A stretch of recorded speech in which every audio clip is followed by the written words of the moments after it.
voices, recorded here in Cagayan de Oro City this April 2026.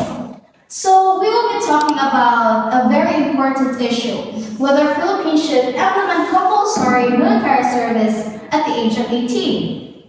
This topic is closely connected to real-life problems in our country, such as natural disasters, unemployment among the youth, lack of discipline in some sectors, and ongoing national security concerns. Because of these issues, some people believe mandatory military service could help build a stronger nation, while others believe it could violate personal freedom and individual rights. So today we have the two sides. The Team A, who supports compulsory military service, and Team B, who against it. But before we start, I'd like to ask both teams a sample question. What is your first reaction when you hear the compulsory military service? To me, I see it's a way to build discipline and responsibility among us, youth. I think, and for me, I think it can help prepare Filipinos for real life national emergencies. And for me, I'm concerned because it limits personal freedom. For me, I feel it may create more problems than solutions, you know. Okay, thank you for those opinions and thoughts. We will now begin our debate. Thank you, host. I'd like to start by saying that compulsory military service is not, what's this? Should not immediately be seen as a restriction, but rather as an opportunity to address a real ongoing problems in our country. If we look at the Philippines, we know that we're constantly facing serious challenges, natural disasters that happens almost it happens every year. Sometimes even multiple times a year. Entire communities are affected of those.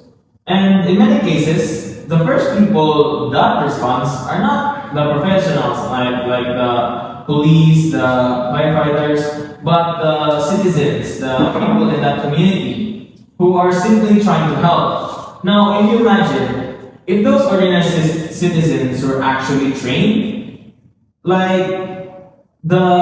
instead of panic and confusion, there would be coordination, quick decision making, and effective action. And where compulsory service becomes valuable.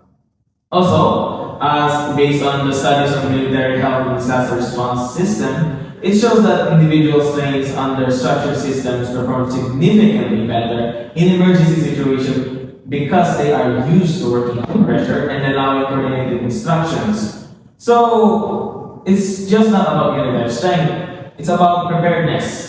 It's about turning ordinary citizens into capable responders who can act when it matters most.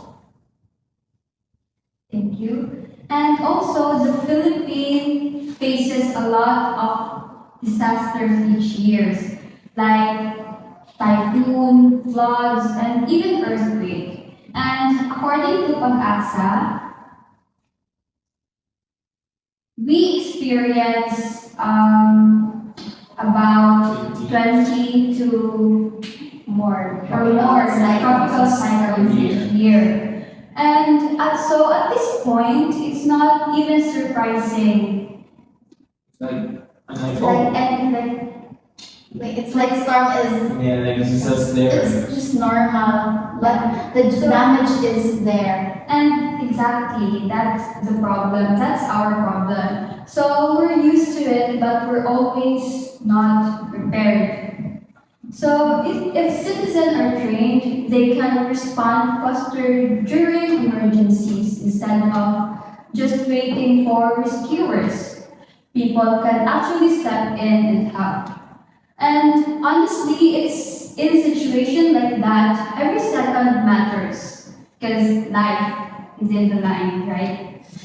Plus, it builds unity. It's not just, bahala na ang gobyerno, uy, nananataw, diba? But more like, okay, I know what to do.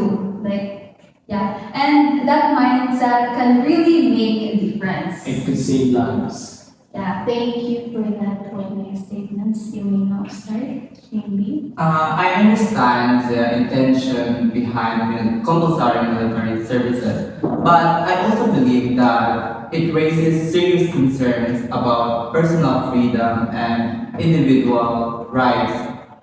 Because at age 18, many young people are more focused on finding their wants in their life, pursuing educations, and preparing for their careers. And forcing them into service might disrupt their plans in life, and yeah, so that will be all. Not everyone is physically or mentally prepared for military training. It may cause stress, anxiety, or harm to individuals who are not suitable for it. There are better ways to serve the country without forcing everyone. Well, the idea of compulsory military service may seem beneficial on the surface. It is important to recognize that not everyone is physically, emotionally, or mentally prepared to undergo such demanding training at the age of 18. This stage of life is already filled with pressure as young people are still discovering who they are, adjusting to adulthood, and making important decisions about their future. Forcing individuals into a strict and high pressure military environment can lead to serious stress, anxiety, and even a long term harm, especially for those who are not suited for it. So, furthermore, people have different strengths, abilities, and aspirations. Not all forms of service to the country needs to be military in nature. Some individuals can contribute more efficiently in fields such as education, healthcare, technology, disaster response, or community development. By forcing everyone into one type of service, we risk ignoring their potential and limiting how they are truly help society. I'll start with our first argument. I want to focus on first discipline because I believe that this is one of the strongest benefits of compulsory military service. As when we talk about discipline, we're not just talking about following orders, we're talking about habits. Things like waking up early, managing your time, properly staying consistent, finishing tasks, even if they're difficult, and working well with others. At 18, a lot of people are still developing these habits, and completely normal. But it also means that critical stage in life where structure can make a huge difference. Military training provides a structure in every consistent and intensive way. Every day has a schedule. Every action has a purpose, and over time, these repeated actions turn into habit. Now, this idea is supported by research, specifically the concept of total institution model, which studies environments like military. These studies show that such environments are highly effective in developing non-cognitive skills like resilience, perseverance, and responsibility. These are not just useful in military; they are essential in everyday life. Employees value these traits. School expects these traits. Society depends on these traits. So what we're really doing here is not about training individual. We're preparing them to function better for the real world.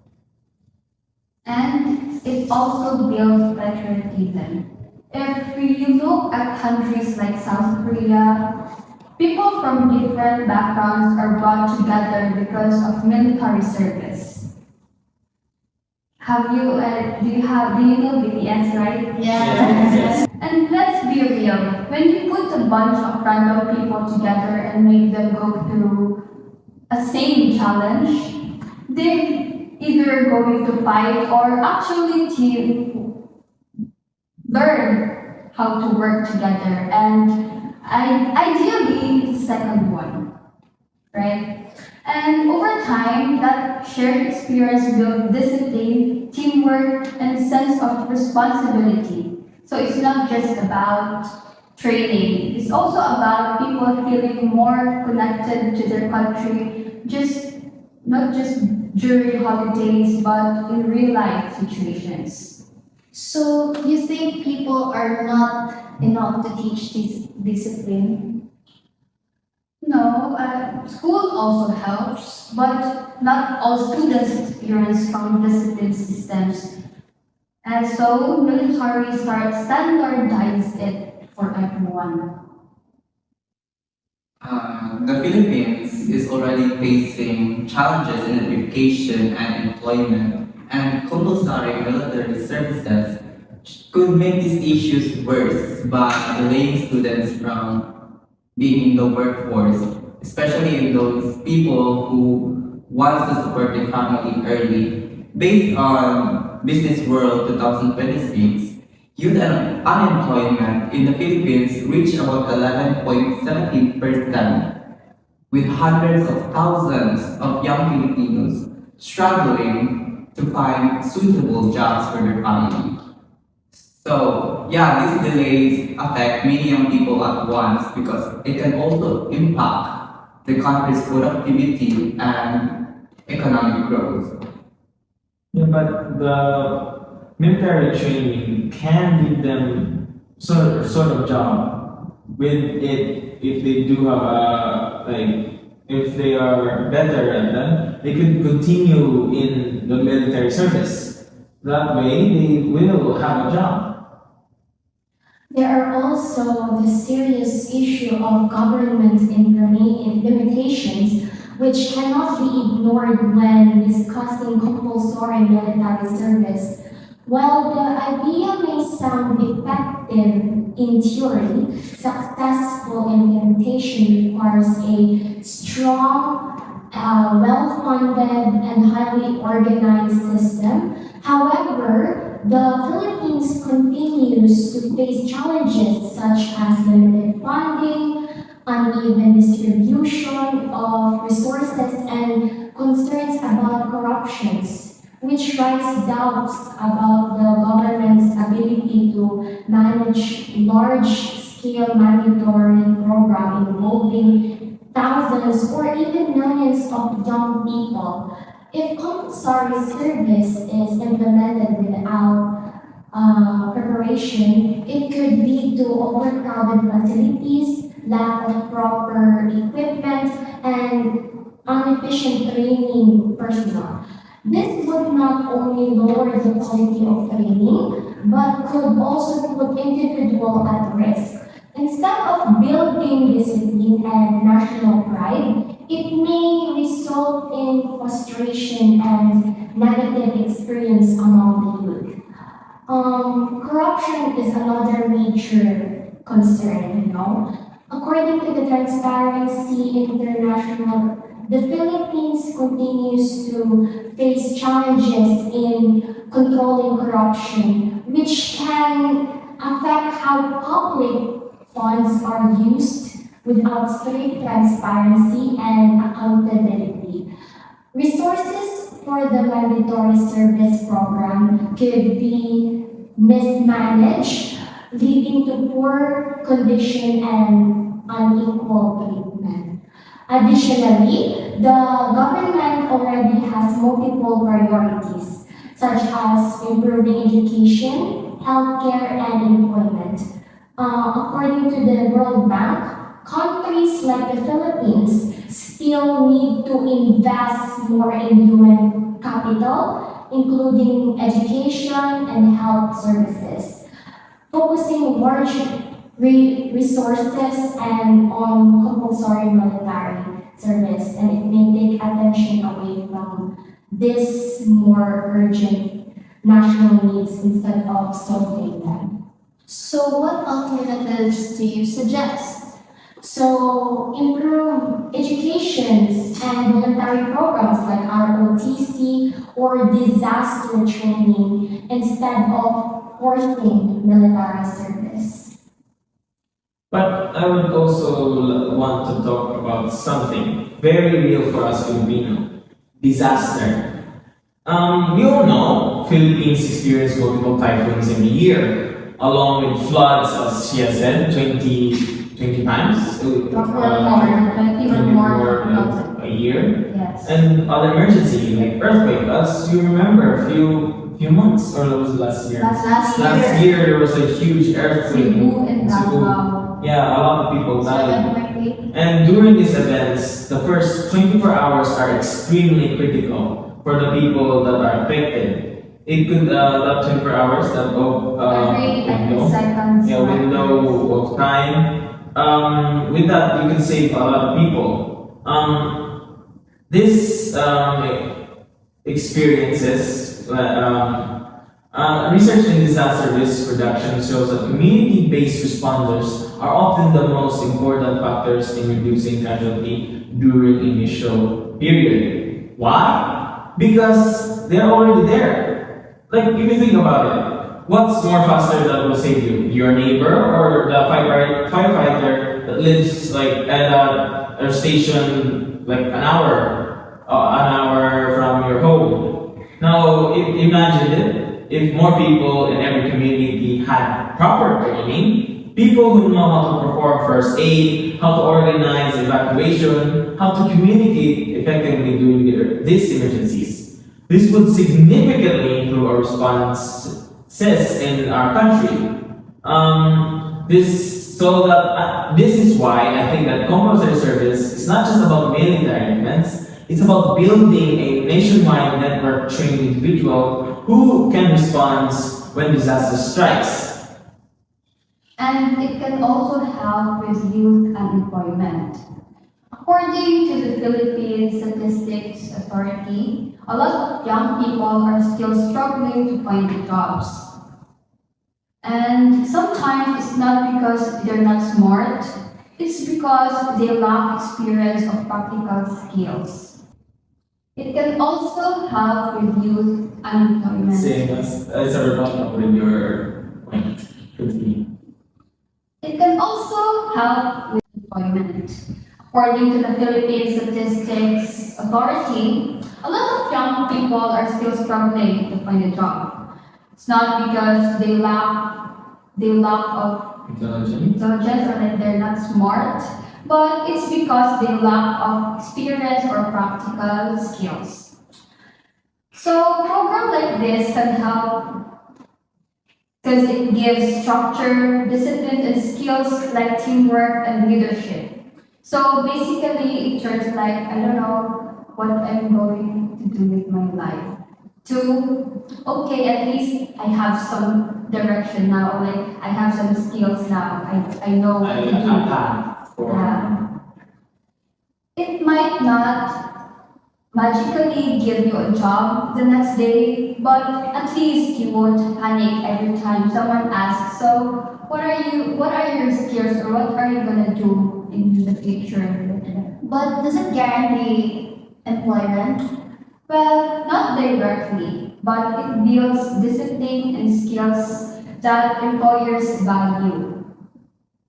However, many Filipino families rely on young adults for income. Forcing them into service may worsen financial problems.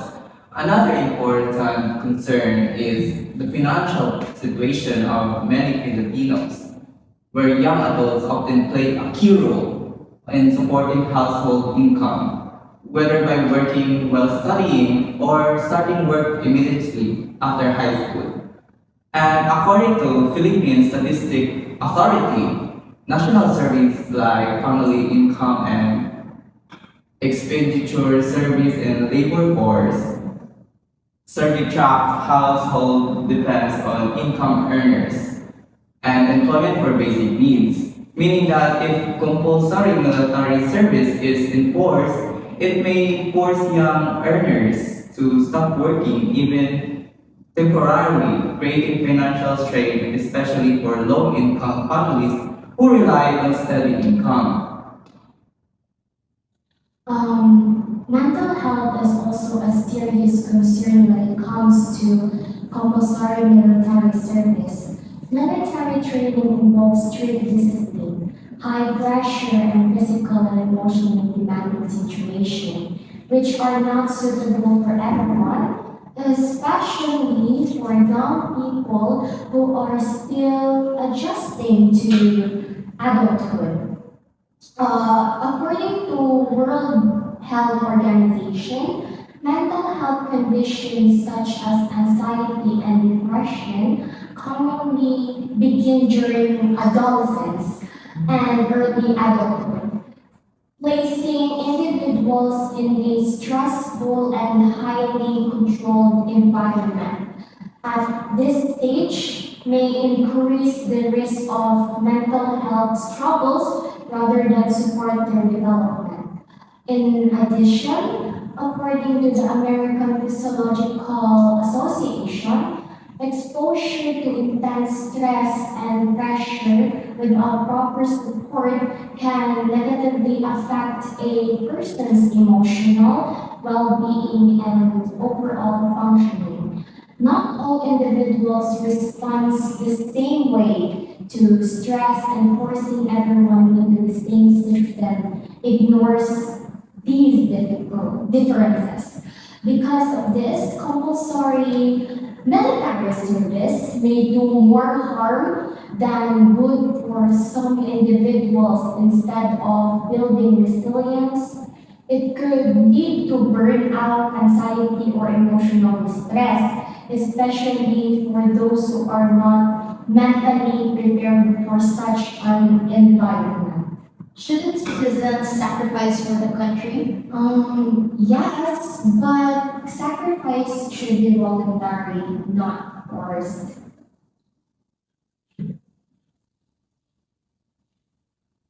Citizens should be willing to sacrifice for their country, but that sacrifice should comes from personal choice, not force.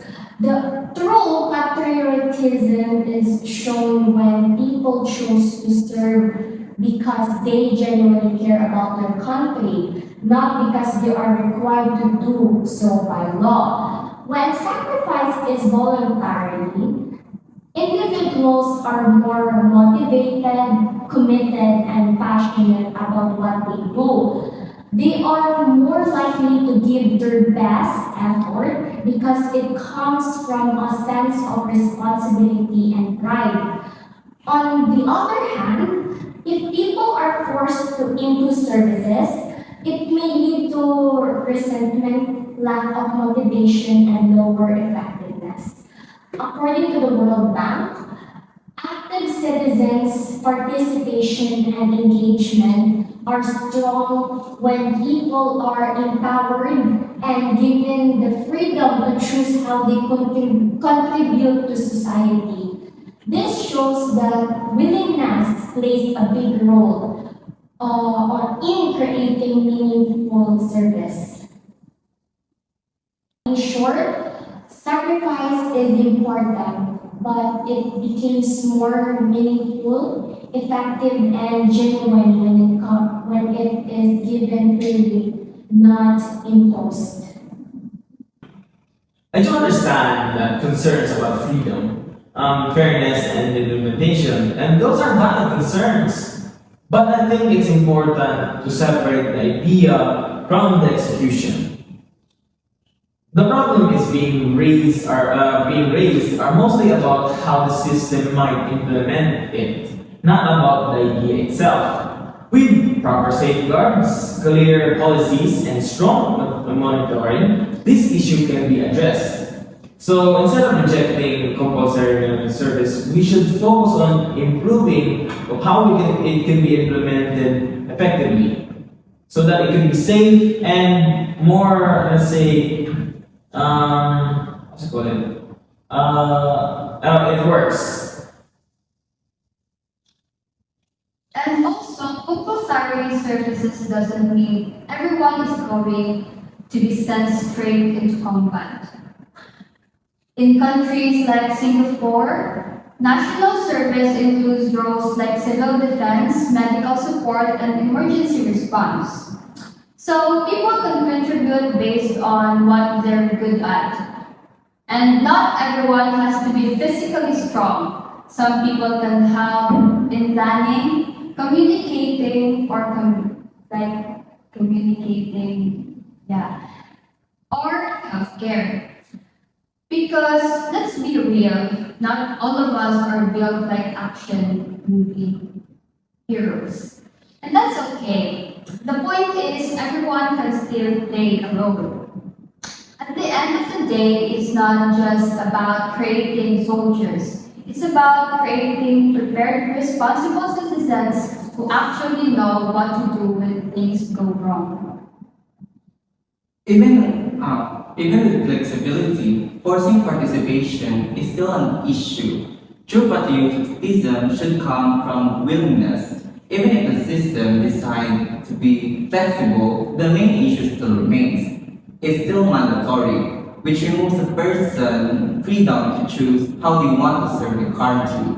And according to research made by OECD, voluntary participation in civic programs tends to produce stronger engagement and commitment compared to forced participation. The Philippines should focus on improving systems like education, employment, and disaster response rather than enforcing compulsory military service. While another side argues that mandatory service builds discipline, it does not directly address the country's core issues. According to the World Bank, investing in education and skills development in one of the most effective ways to improve long-term economic growth and reduce poverty. Delaying students through mandatory service may slow down this progress instead of strengthening it. In addition, the National Disaster Risk Reduction and Management Council highlights that effective disaster response depends on proper training, coordination, and community-based programs, not necessarily compulsory military trainings for all citizens. Furthermore, according to the International Labour Organization, addressing youth unemployment through job creations and skill training is essential for national stability.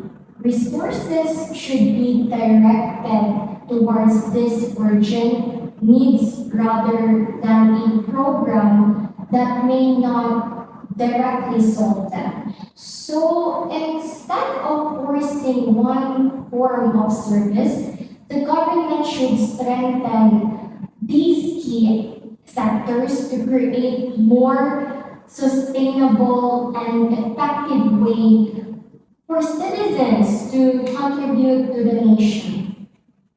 Now let's move to free exchange. If service is voluntary, how can we ensure that enough people will actually join military? Because in situations like disasters, we don't need some people, we need reliable number of trained individuals. And if participation is based on own choice, there's always uncertainty.